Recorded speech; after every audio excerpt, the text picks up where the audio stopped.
열왕기상 18장 41절로 46절의 말씀을 다 같이 한 음성으로 봉독하시겠습니다. 엘리야가 아합에게 이르되 올라가서 먹고 마시소서. 큰 빗소리가 있나이다. 아합이 먹고 마시러 올라가니라.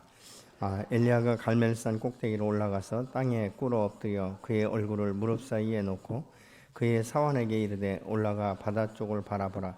그가 올라가 바라보고 말하되 아무것도 없나이다. 이르되 7번까지 다시 가라. 7번째 이르러서는 그가 말하되 바다에서 사람의 손바닥만한 작은 구름이 일어나나이다. 이르되 올라가 아합에게 말하기를 비에 막히지 아니하도록 마차를 갖추고 내려가소서 하라 하니라. 조금 후에 구름과 바람이 일어나서 하늘이 캄캄해지며 큰 비가 내리는지라. 아합이 마차를 타고 이스라엘로 가니 여호와의 능력이 엘리야에게 임하매 그가 허리를 동이고 이스라엘로 들어가는 곳까지 아합에 앞서 달려갔더라. 아멘. 나에게 방패가 되어서 승리케 하실 주님을 바라보며 나아가게 해주세요. 하나님 앞에 무명시로 감사함을 드리셨습니다. 기도하시겠습니다. 하나님, 오늘 또 하나님의 그 말씀과 하나님 우리가 간구한 것마다 응답받기를 소망하며 주님 앞에 나온 당신의 살아오는 종들을 축복하시되 우리가 구한 것마다 이루어지게 하시되 끝까지 인내하게 하시고 주의 영광만을 나타낼 수 있도록 축복하여 쓰시옵소서. 오늘도 무명시로 마음의 소원을 담아 하나님 앞에 귀한 힘을 손길을 축복하시며 삶을 축복하시고 그 마음의 소원을 차고 넘치도록 채우셔서 주의 영광을 드러내는 산 증인의 삶이 되게 하여 주옵소서. 오늘도 말씀을 풀어서 우리에게 온전케 전달하실 그 주님을 사랑하고 찬양하며 예수님의 이름으로 축복하고 기도하옵나이다. 아멘. 사람이 살면서 자기 안에 그 놀라운 그 능력이 일어난다든가 어떤 기적을 보게 되면 우쭐해지기가 참 쉽죠. 잘못하면 이 교만해지기가 참 쉬운 것 아니겠습니까?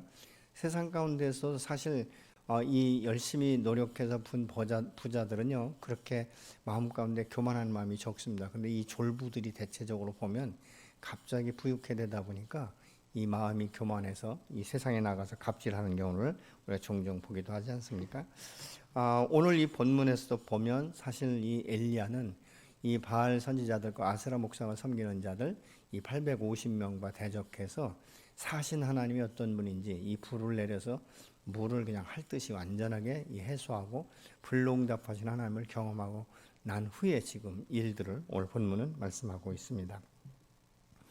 그러니까 이스라엘 백성들이 이 기적을 보면서 내 하나님은 살아계시며 전능하시다라는 것을 깨닫습니다. 그런데 그 중에 한 사람, 이 아합 왕은 하나님의 역사가 일어났는데도 불구하고 전혀 그 마음 가운데 변화가 없는 모습을 우리가 볼 수 있죠. 본문 41절에 보니까 그래서 이 엘리야가 아합 왕에게 이제는 잔치의 자리로 들어가라고 하니까 이 먹고 마시는 자리로 먼저 들어가는 이 모습을 보면서 우리가 무엇을 생각할 수 있는가? 이 사람에게는 하나님의 영광을 나타내는 것이 우선순위가 아니다라는 것을 우리가 볼 수 있죠. 하나님의 영광을 나타내는 것이 우선순위였으면 하나님 앞에 먼저 감사를 하지 않았겠습니까?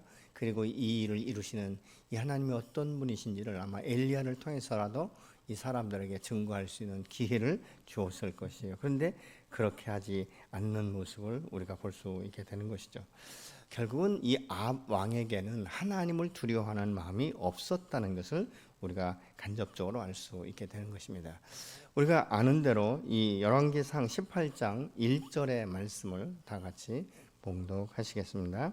많은 날이 지나고 제3년 여호와의 말씀이 엘리야에게 임하여 이르시되 너는 가서 아합에게 보이라. 내가 비를 지면에 내리라. 이 3년여간 이 비가 내리지 않았는데 지금 엘리야에게 말씀하시기를 너는 지금 아합에게 가서 비가 내릴 것에 대해서 선포하라고 지금 말씀하고 있는 것이죠. 여러분, 사실 우리가 우리의 삶 가운데 전혀 예기치 못했던 이 일들이 일어날 것에 대해서 내가 혼자 느낄 수는 있지만 이것을 다른 사람들에게 선포한다는 것은 하나님에 대한 신뢰가 없이는 선포할 수가 없지 않습니까? 내가 이렇게 했다가 만약 안 일어나면 망신당하면 어떡하나? 내가 틀렸으면 어떡하나? 그 다음부터 내 말에 권위가 없어질 것인데 그럼에도 불구하고 내가 굳이 이것을 선포해야 되나? 이런 생각들을 우리가 할 수 있지 않겠습니까? 그런데도 불구하고 이 엘리야는 하나님의 말씀 앞에 순종해서 아합에게 이르되 올라가서 맞고 마시소서 큰 빗소리가 있나이다. 이렇게 지금 말을 하고 있어요. 큰 빗소리가 있다라고 지금 아합 왕에게 선포하고 있는 것입니다. 여러분 같으면 이런 말씀을 들었을 때 어떻게 행동하실 것 같습니까? 이 엘리야처럼 그렇게 믿음으로 선포하시면서 하나님 앞에 나아가 기도하시겠습니까? 우리가 스가랴서 10장 1절을 한번 보시겠습니다. 봄비가 올 때 여호와 곧 구름을 얻게 하시는 여호와께 비를 구하라. 무리에게 소낙비를 내려서 밭의 채소를 각 사람에게 주시리라. 여러분 여기서 지금 말씀하고 있는 것은 무엇입니까? 하나님께서 이미 주실 것에 대한 계획이 있으세요. 그런데 지금 말씀하는 것은 구하라고 말씀하고 있지 않습니까? 하나님은 오늘도 저와 여러분의 필요를 다 알고 계시지만 우리에게 구하라고 말씀하시는 줄로 믿습니다. 왜 그러냐면 우리가 이 필요를 알고 하나님 안에 간구할 때 그 기도를 들으시고 응답하시면 내가 아니라 하나님께서 역사하셨고 하나님께서 내 기도에 응답하셨다는 이 사실을 경험하면서 우리가 사신 하나님, 나의 기도를 들으시는 이 하나님이신 것을 우리의 삶의 현장 가운데 경험할 수 있기 때문에 그렇습니다. 그럼 그렇기 때문에 하나님께서는 많은 일들을 계획하고 계셨고 행할 것에 대해서 준비하셨지만 그 말씀 앞에 순종하는 자들 통해서 하나님의 언약이 성취되고 하나님의 약속을 이루시면서 하나님이 영광 받으시는 줄로 믿습니다. 에스겔서 36장 24절로 36절에 보면 하나님께서 이스라엘 백성들에게 어떻게 싸우고 축복하실 것에 대해서 굉장히 구체적으로 약속하시는 모습을 볼 수 있는데 37절로 38절을 보시면 주 여호와께서 이같이 말씀하셨나니라. 그래도 이스라엘 족속이 이같이 자기들에게 이루어지기를 내게 구하여야 할지라. 내가 그들의 수요를 양떼같이 많아지게 하되 제사 드릴 양떼 곧 예루살렘의 정한 절기의 양무리같이 황폐한 성읍을 사람의 떼로 채우리라. 그러한즉 그들이 나를 여호와인 줄 알리라 하셨느니라. 이루어질 것을 알고 있지만 그래도 너희가 구해야 된다라고 말씀하고 있지 않습니까? 그러면 하나님께 어떻게 축복하신다고요? 너희가 제사를 때 그 양을 잡아 드리는 그 수요처럼 이 황폐했던 이 땅 가운데 이스라엘 백성들을 그렇게 수많은 이 사람 군중처럼 일으키라고 지금 말씀하고 있는 거예요. 여러분 우리가 오늘 또 구하지 않기 때문에 얻지 못하는 경우가 얼마나 많은지 모릅니다. 우리가 염려하고 두려워하고 전전긍긍하고 있지만 하나님 앞에 전진심으로 나가서 찾고 하나님은 찾는 자들을 통해서 역사하신다는 것을 신뢰한다면 때로는 우리가 이루어질 때까지 인내할 수 있어야 될 줄로 믿습니다. 여러분 하나님 우리가 무엇을 필요로 하는지 어떻게 채워야 될지를 알고 계시고 계획하고 계세요. 그렇지만 그것을 이루기까지는 너희가 내게 구해야 될 것이다라고 분명히 말씀하고 있지 않습니까?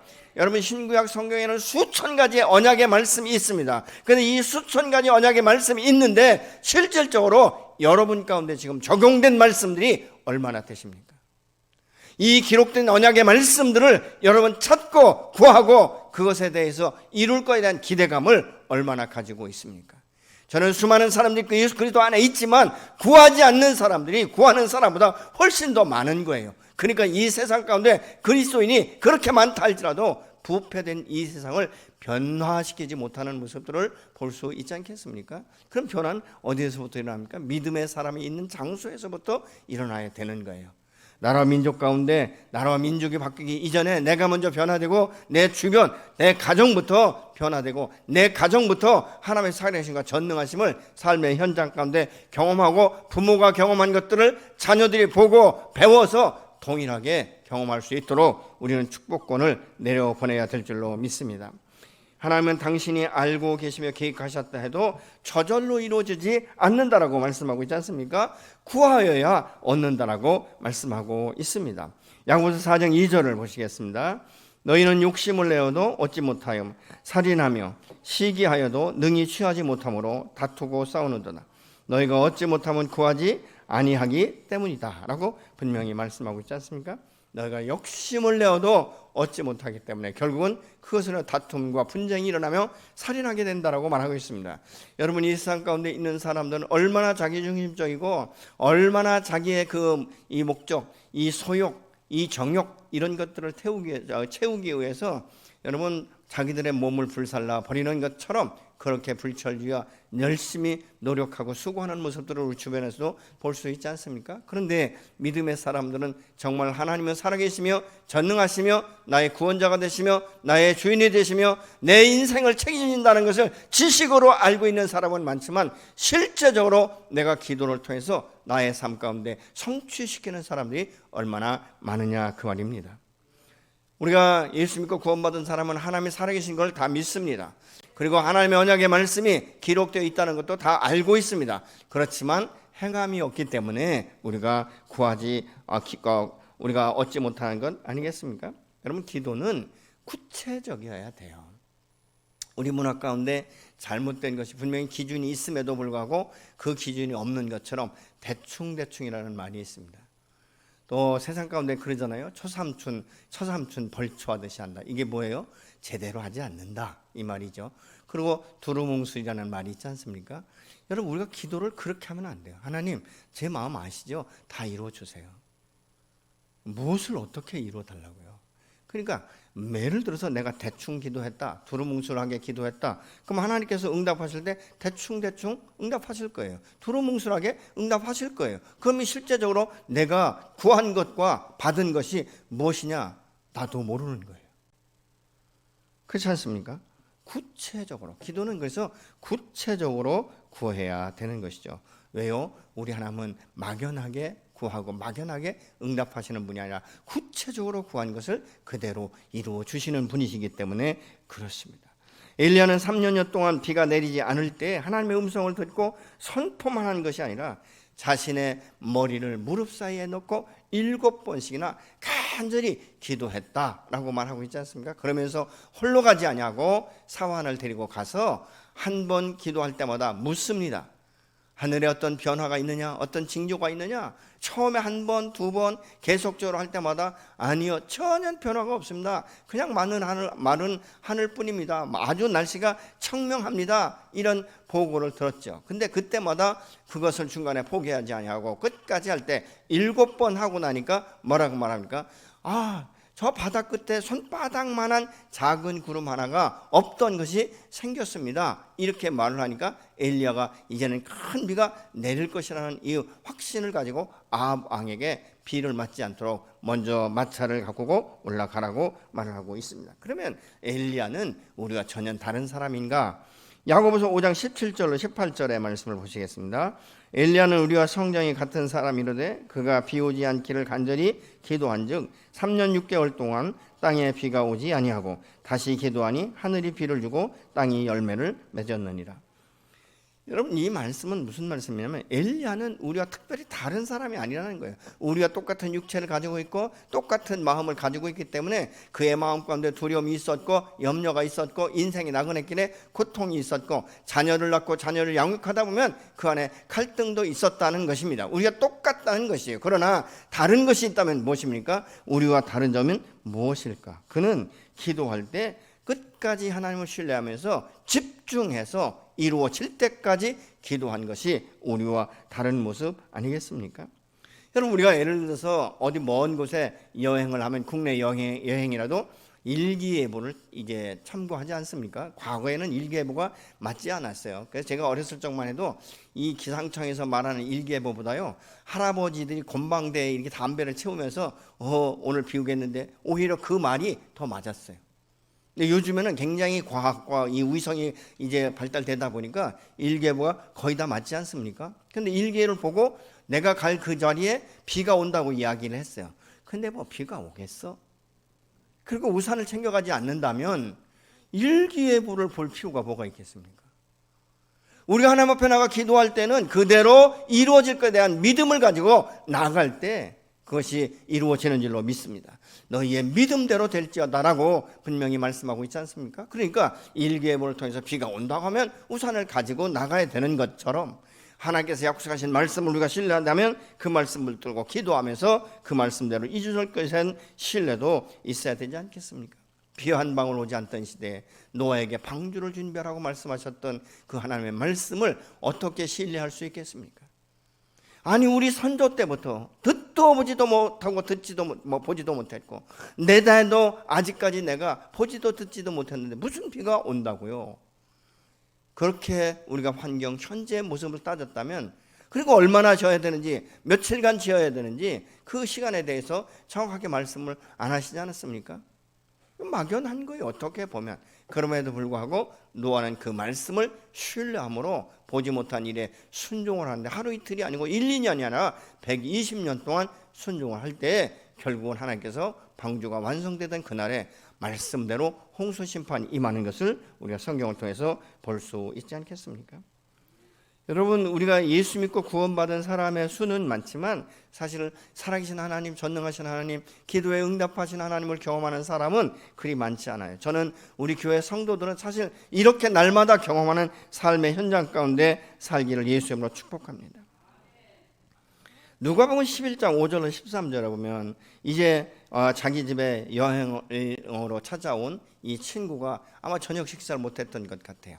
그러니까 이 이웃집에 가서 막 노크를 하잖아요. 노크를 합니다. 우리 집에 손님이 찾아오셨는데, 그래 우리 집에 밥은 다 떨어졌고 지금 밥 하자니 너무 늦고, 이 좀만 있으면 뭐 좀 떡 좀 있으면 달라. 그러니까 이 집 주인이 뭐랍니까? 나 이미 다 옷 벗었고 불 껐고 다 아이들과 함께 침소에 누웠는데 다시 일어나서 줄 수 없다, 이렇게 말하고 있지 않습니까? 그런데 계속적으로 말하니까 참 내가 마음이 귀찮고 좀 하긴 하지만 그래도 당신이 그렇게 간청을 하니까 내가 다시 옷을 입고 떡을 주겠다라고 말하고 있지 않습니까? 여러분, 이 성경에 보면 이런 일들이 비일비재하게 많습니다. 이 한 여인이 예수님께 찾아와서 자기 딸을 치료해달라고 할 때 이 개들에게 내가 음식을 주지 않는다. 그러니까 올소이다마는 개들도 상에서 떨어진 부스러기를 먹습니다. 그럴 때 주님께서 뭐라고 말씀하신가? 참 내 믿음이 좋다, 내 믿음대로 될지어다 라고 말씀하시는 것을 우리가 볼 수 있지 않습니까? 대부분 하나님 앞에 기도하다가 응답받지 못하는 사람들의 특징 중에 하나가 뭐냐? 중도하차한다는 거예요. 기도하다가 중간에 그만둔다는 거예요. 왜요? 너무 힘들기 때문에, 너무 오랫동안 기도해도 응답이 없기 때문에 이거 하나님께서는 나의 기도를 듣지 않으시는가 보다, 이렇게 스스로 생각하고 포기하는 거예요. 네, 여러분, 똑같은 기도를요 하루, 이틀, 1년, 2년, 10년 하다 보면요 어느 사이인가 기도의 줄이 바뀌는 것을 볼 수 있어요. 내가 처음에 내 유익을 위해서 구했던 것이 이제 타인을 위해서 기도하게 된 것이고, 하나님의 나라와 하나님의 영광을 위해서 이 기도의 줄이 바뀌는 것을 볼 수 있다, 그 말입니다. 내 가족 구원을 놓고 기도할 때 수십 년을 기도해도 요지부동인 것 같고, 오히려 기도해서 한번 찔러보면 더 많은 반항이 아주 적극적으로 나타날 때 우리가 인간적으로 보면 실망하기에 딱 좋습니다. 그러나 그것을 다시 돌려 생각하면 이제 거의 때가 됐다, 쉽게 얘기하면 옛사람이 죽을 때가 다가왔다, 이런 것들을 우리가 생각한다면 좀 더 인내하면서 우리가 기도할 수 있지 않겠습니까? 여러분, 기도라는 것은 중도하차한다, 이 말은 제가 볼 땐 그래요. 간절함이 없다, 그만큼. 뭐 이루어져도 좋고 안 이루어지면 어쩔 수 없고, 그러나 여러분 반드시 이루어야 된다면 얼마나 간절함으로 기도하겠습니까? 밤을 낮삼아 기도할 수도 있지 않겠습니까? 내가 갑자기 지금 불치병에 걸렸어요. 그렇다면 여러분 전전긍긍하고 병원만 찾아다니겠습니까? 하나 앞에 다른 사람들에게 내 아이가 지금 불치병에 걸렸는데 이 치료해서 기도해 주세요라고 부탁하고 자기는 사람들 찾아다니겠습니까? 얼마나 눈물로 정말 방석을 적시면서 얼마나 하나님 앞에 통곡하고 간절히 기도하겠습니까? 저는 먼저 있던 교회에서 이 병원에 가서 한 달에 한 번씩 이 설교하고 이렇게 할 때 보면 말이죠, 그 부모들이 오히려 이 환자 아이들보다도 얼마나 간절한지, 설교를 듣다가도 막 달기똥 같은 눈물을 줄줄 흘리면서 하나님 앞에 기대감을 가지고, 의술로는 소망이 없다라고 말하고 있지만 마지막 정말 이 심지가 끊어지지 않도록 하나님만이 이 일을 할 수 있다라고 하나님 앞에 완전하게 위탁하면서 기도하는 사람들이 얼마나 많았는지 모릅니다. 그때마다 제가 마음이 너무 뭉클뭉클한 거예요. 때로는 그래서 안수할 때 눈물로 안수해 준 적도 있습니다. 여러분, 그만큼 우리가 중간에 포기한다는 것은 이 정도면 견딜만 하고 이 정도면 괜찮다라고 생각하니까 안 하는 거예요. 그렇지 않겠습니까? 이것이 안 되면 안 된다는 절대적인 것이다 라고 생각하면 어떻게 그 기도를 중간에 포기할 수가 있겠습니까? 어떤 분들은 말이죠, 이 기도를 하면서 이제 마음은 예배당에 와 있지만 육신이 약해서 집에 있다고 말하는 사람들도 있어요. 여러분, 아무리 육신이 약해도 누워서라도 기도할 수 있지 않겠어요? 누워서 TV는 볼 수 있지만 기도는 안 된다. 이거 아니잖아요. 요즘엔 많은 이 영상이나 음향 이런 자료들이 너무 많아요. 내가 도저히 때로는 눈이 너무 아프고 막 눈만 뜨면 막 고통스럽고 그래서 성경을 못 읽는다. 그러면 이거 읽어주는 성경이 있잖아요. 얼마든지 우리가 누워서도 성경을 들을 수 있는 것이고 누워서도 하나님 앞에 기도할 수 있지 않겠습니까? 여러분, 기도는 하는 사람만 하는 것이 아니에요. 어떤 분들은 그래요. 아주 열심히 기도하는 분들한테 자기 기도 제목을 딱 던지죠. 기도해달라고. 근데 나중에 보면 자기는 정말 기도 안 해요. 제가 이 선교사님들을 후원할 때 제일 힘든 것이 기도 제목을 주지 않는 선교사들과 관계하는 것이 제가 너무 힘든 거예요. 수년이 되어도 기도 제목을 올리잖아요. 저는 선교 보고를 하라는 말은 안 해요. 왜냐하면 선교 보고라는 건 10년에 한 사람이 돌아올 수 있는 것이고, 그거는 우리가 어떻게 그걸 가지고 결과를 가지고 이야기할 수 없는 거예요. 선교 보고 안 하면 사실은 선교비 끊는 교회도 있거든요. 근데 여러분, 선교라는 게 그렇게 하는 게 아니에요. 눈에 보이지 않는다고 해서 선교를 안 하는 게 아니에요. 그 사람이 얼마나 많은 영혼들에 대해서 관심을 가지고 그 땅을 놓고 기도하고, 그래서 지난번에 한 선교사님이 그런 이야기 했다고 말했잖아요. 이 번역 선교를 하고 있는데 하나님 수년에 가도 이게 실적이 나타나지 않으니까 하나님께 그렇게 질문했대요. 하나님, 제가 정말 이 땅 가운데 번역 선교사로 온 것이 맞습니까? 네, 하나님께서 한참을 기도하는데 그렇게 말씀하시더래요. 내가 이 땅 가운데 서 있는 자체가 선교다. 내가 잘못 온 것이 아니다. 그 음성을 듣고 얼마나 많이 오열을 하면서 울었는지 모른다 라고 간증하는 것을 들은 적이 있습니다. 여러분, 엘리야도 우리가 똑같은 성경을 가지고 산 사람인데 어떻게 3년 반 동안 비가 내리지 않았는데 비 올 것에 대해서 그 음성을 듣고 믿음으로 선포할 수 있는가? 하나님을 경외하는 마음, 하나님을 신뢰하는 마음이 없으면, 그 믿음이 없으면 누구도 자기의 생명을 거는 것과 다를 바가 없는데, 그럼에도 불구하고 그는 하나님의 말씀 앞에 순종한 것을 우리가 볼 수 있지 않습니까? 본문 43절로 45절에 보니까 엘리야는 사환에게 상황을 들으며 언제까지? 응답될 때까지 기도하는 거예요. 나만이 말이죠, 이 나만이 그 문둥병에 걸렸을 때 요단강에서 7번 씻으라고 할 때 6번까지 들어갔다 나와도 아무런 효과가 나타나지 않았어요. 그러나 마지막으로 순종하고 들어갔다 나오니까 어린아이 살결과 같았다라고 말하고 있지 않습니까? 기도는 끝날 때까지 해야 되는 줄로 믿으시기 바랍니다. 중도에 그 멈추는 것은 그만큼 내가 절박하지 아니하고 하나님에 대한 신뢰가 떨어졌기 때문에 우리가 기도하지 않은 것 아니겠습니까? 여러분, 하나님을 신뢰한다, 이것은 큰 믿음이 아니에요. 무슨 산과 같은 이런 믿음이 아닌 거예요. 주님이 뭐라고 말합니까? 너희에게 겨자씨만한 믿음만 있어도 이 산을 들어서 바다에 옮길 수 있다라고 말씀하고 있지 않습니까? 아주 작은 믿음, 하나님을 신뢰하는 믿음. 우리의 기도를 할 때 살아계신 하나님, 전능하신 하나님, 나의 아버지는 오늘 또 나의 기도를 들으시고 이미 응답하시기를 원하시는 줄로 믿으시기 바랍니다. 그러나 구할 때 그렇지 않습니까? 열심히 기도를 시작하지만 초조하고 안 될 것 같기 때문에 부정적으로 그 중간에 멈춰서지 않는 것이 바로 기도의 사람인 줄로 믿습니다. 여러분, 그런 마음이 들 때 그럼 우리가 어떻게 해야 되는가? 그건 대적하는 거예요. 내가 이 시간 나서 네 이스라엘 명하노니 내 안에 부정적인 생각을 하고 있고 하나님이 내 기도를 듣지 않는다라는 마음을 주는 너 더럽고 거짓된 악한 사단아, 너는 저주를 받고 떠나갈지어다. 내 하나님은 살아계시며 내 하나님 전능하시며 오늘도 내 기도에 귀를 기울이시고 하나님의 때에 반드시 이루어질 것을 내가 믿음으로 선포한다. 너는 더 이상 나를 방해할 수 없고 나의 기도를 막을 수 없다라고 우리가 선포하면서 성령께 의지하는 것이죠. 성령님 도와주십시오. 나 비록 약하고 나 부족하지만 나는 하나님을 신뢰합니다. 주님 내게 더 신실한 믿음을 더하여 주옵소서. 여러분, 내가 기도하지 못하고 정말 육체가 피곤할 때는 성령께서 말할 수 없는 단식으로 우리를 위해서 중보한다라고 말씀하고 있지 않습니까? 우리의 모습을 보시는 그 부활하셔서 승천하시고 하나님 우편에 계신 예수 그리스도께서 우리를 위해서 얼마나 기도하시겠습니까? 여러분, 우리가 하나님 앞에 기도할 때 하나님은 반드시 역사하실 줄로 믿습니다. 그래서 기도는 뭐가 필요하냐? 기다리는 시간이 필요하다. 인내가 필요하다.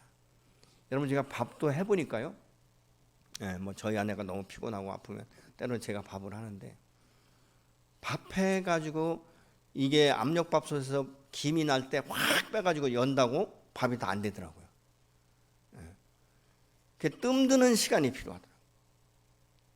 뜸드는 시간. 그래서 완전히 이게 김이 빠지고 약간 좀 기다려서 뜸이 들고 나면 밥이 얼마나 맛있는지.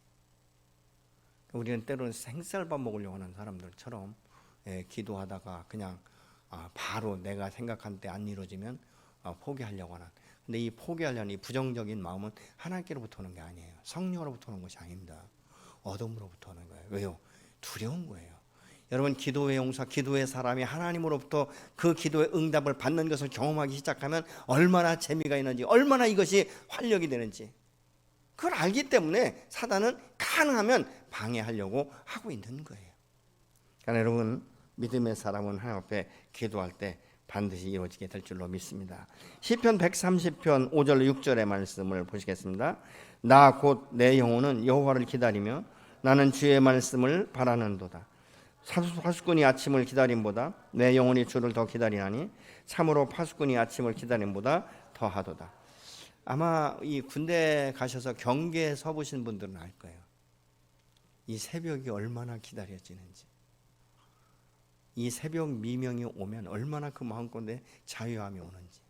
칠흑같이 어두운 밤에 이 보초를 설 때, 그 경계 근무를 할 때 그 외로움 속에서 아침을 기다려지는 것, 이게 사실 간절함이거든요.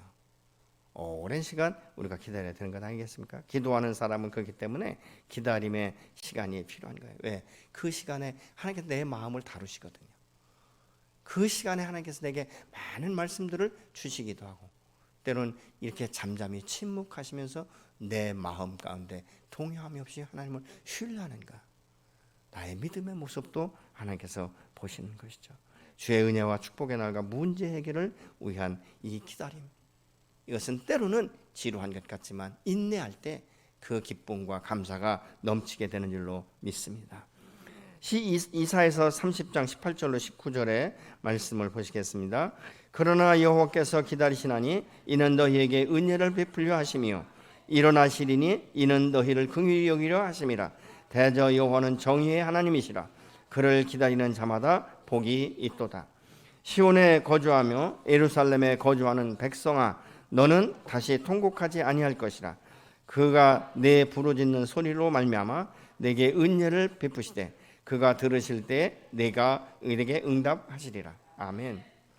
하나님은 하나님의 때에 자신의 영광을 해서 가장 좋은 때, 가장 기쁜 이 놀라운 이것을 우리에게 풀어주시는 줄로 믿으시기 바랍니다. 사실 하나님께서 왜 사람을 기다리게 하는가? 사람의 힘으로 능으로 했다는 말, 이런 이 자기의 어떤 높이고 싶은 이런 마음들, 이런 것들을 사실은 기다림 시간에 포기하기 시작하는 거예요. 내 마음대로 되지 않는구나, 내 뜻대로 되는 것이 아니구나. 하나님의 역사는 내 뜻대로, 내 마음대로가 하나님의 뜻대로 하나님의 때에 반드시 이루어지는 줄로 믿으시기 바랍니다. 여러분, 하나님은 우리의 기도를요, 나보다 더 많이 기억하고 계세요. 나는 기도하고 잊어버린 것이 때로는 수없이 많지만 하나님은 내가 기도해서 올려드린 것을 지금도 기억하시면서 순서에 따라서 내 필요할 때 하나님께서 그때가 되면 우리의 인생을 풀어주시고 모든 매듭을 풀으시는 역사가 일어나게 될 줄로 믿습니다. 그래서 우리가 하나님 앞에 기도의 응답을 받을 때 춤을 추며 찬양하며 하나님 앞에 감사하며 영광을 돌릴 수 있게 되는 줄로 믿습니다. 여러분, 이 기다림의 시간에요, 우리가 얼마나 이 싸움을 하고 있는지 몰라요. 내 내면으로 말이죠. 이 나의 이 연약함, 이것을 하나님 앞에서 스스로 인정하기 시작하는 것이죠. 금에도 불구하고 신실하신 하나님 끝까지 신뢰하기로 자꾸 선포하는 거예요. 하나님, 그래도 나는 당신을 신뢰합니다. 나의 기도를 응답하실 하나님을 나는 기다리고 있습니다. 당신만이 나의 인생의 책임자가 되시고 나의 인생의 주인이 되십니다. 하나님, 내가 오늘날 이 문제 때문에, 이 환경 때문에 내가 얼마나 어려운지, 때로는 이 절망의 늪에 내가 빠져 있는 것 같고 숨통이 막히는 것 같고, 하나님, 이 고통 가운데 당신 앞에 나와 부르짖사오니 주여 나를 불쌍히 여기시고 긍휼히 여겨 주셔서 내 연약함을 치울지 않는 그 하나님, 나의 연약함도 아시고 고통도 아시고 시간과 때도 아시는 하나님, 나의 문제를 당신의 방법으로 회복시켜 주옵소서. 문제를 해결하여 주옵소서. 그 은혜 베푸시기를 하나님이 얼마나, 여러분 정말 하나님은 은혜 베풀기를 원하시는 분이세요. 오늘도 저와 여러분에게 은혜 베풀기를 원하시는 하나님 앞에 우리가 지금 나가서 기도하는 줄로 믿으시기 바랍니다. 하나님이 주시는 은혜는 풍성한 은혜예요. 그래서 요한복음 10장의 말씀처럼 우리가 예수를 믿고 거듭나고 하나님을 신뢰할 때 이전보다 더 풍성한 삶을 살아갈 수 있도록 하나님께서 풀어가 주시는 줄로 믿으시기 바랍니다. 여러분, 우리 하나님은 오늘도 저와 여러분의 기도를 들으시고 응답하실 줄로 믿습니다. 여러분, 우리가 주님 앞에 기도를 얼마나 빨리 받기 원하십니까? 그러면 주님과 날마다의 그 삶 가운데 친밀함을 이미 형성하기 시작해야 돼요. 날마다 이 기도의 시간을 통해서 하나님과 교제하고 하다 보면요, 어느 순간부터는 감각적으로, 느낌으로도 하나님께서 내 기도를 들으시는구나. 그리고 때로는요, 내게 지혜를 주세요. 그거 아니고 이렇게 하는 거예요. 좀 다른 이야기일 수 있는지 모르지만요, 저는 어떤 때 이 설교를 다 끝내놓고 났는데 하나님께서 새벽에 잠자다 말고 일어났는데 이 설교 본문을 다 바꾸라고 말씀하실 때가 있어요. 자주는 아니지만. 그러면 새벽에 일어나서 그 설교를 하는 거예요.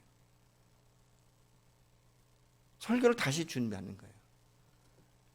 근데 놀라운 것은요, 제가 설교했던 것보다 많은 사람들로부터 정말 은혜 받았다는 말을 많이 들을 때가 있는 것이에요. 전 그렇게 생각해요. 많은 사람이 아니라도 하나님께서 내게 말씀하신 내 설교를 바꿨을 때 한 사람이라도 그 설교가 꼭 필요했다면 저는 하나님의 은혜다, 그렇게 믿습니다. 자주는 아니지만 어떤 때는 이 강단에서 기도할 때 설교를 바꾸라고 말씀하실 때가 있어요. 어떻게 보면 황당합니다. 전혀 준비되지 않은, 근데 강단에서 그 본문을 읽고 우리가 말씀을 나누기 시작하면 하나님께서 풀어가시는 것을 경험해요. 여러분, 우리가 기도라는 것은 즉시 응답 받을 수도 있지만 때로는 기다리게도 하세요. 기다려라, 좀 기다려. 지금은 아직 때가 아니다. 여러분, 요셉에게 꿈을 주셨지만 13년 만에 이루잖아요. 13년간 그릇을 만드시고 그 후에 그 꿈을 이루시는 하나님을 우리가 볼 수 있지 않습니까? 모세는 80년을 훈련받고 하나님 앞에 40년 쓰임받는 것을 우리가 보지 않습니까? 인내의 시간. 인내는 결국은 뭐예요? 다른 사람이 아니라 나를 만들어가고 내가 하나님을 더 신뢰하게 하는, 그리고 하나님의 살아계시고 전능하심을 내가 구구절절히 느끼게 하시는, 나의 가치관과 나의 세계관과 이 모든 것들을 바꿔서 새롭게 응답하시는 그 하나님, 이전에 내가 경험하지 못했던 놀라운 축복과 언약의 말씀들과 기도의 응답이 줄줄이 풀어지는 것들을 경험할 수 있는 그 시간들이 반드시 임하게 될 줄로 믿으시기 바랍니다. 혹시라도 여러분 가운데 기도하다가 중간에 멈춘 기도가 있다면 한번 기도해 보세요. 하나님, 내가 당신 앞에 간구하고 멈춘 기도가 무엇입니까? 혹시라도 생각나시면 다시 그 부분에 대해서, 이 포기했던 것에 대해서 회개하시고 주님 앞에 나가 동일하게 구하시면 하나님께서 여러분의 인생을 새롭게 풀어가시고 엘리야처럼 믿음으로 선포할 때 그 말씀대로 이루어지는 것들을 여러분의 삶 가운데 경험하게 될 날이 반드시 올 줄로 믿습니다.